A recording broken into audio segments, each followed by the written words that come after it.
Welcome to Chillin' 101. We hope this video helps. In this video, I will show how to make scrambled eggs Gordon Ramsay style. Use cold butter and room temperature eggs, crack and whisk lightly, then cook over medium-low heat. Keep stirring with a spatula, scraping the pan, and remove from heat intermittently to control temperature.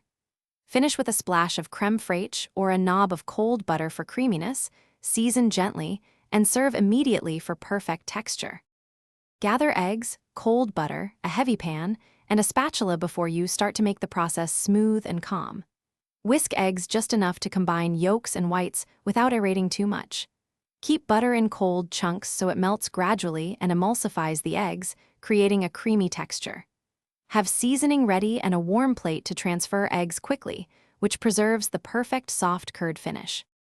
Start by cracking eggs directly into the cold pan with cubes of cold butter, then turn heat to medium-low and stir continuously. Lift the pan off heat every 20 to 30 seconds to cool the mix, then return and continue stirring until silky curds form. Finish by stirring in creme fraiche or a knob of cold butter to stop cooking. Season with sea salt and pepper, then serve warm on buttered toast. Thanks for watching. Consider subscribing if we helped you.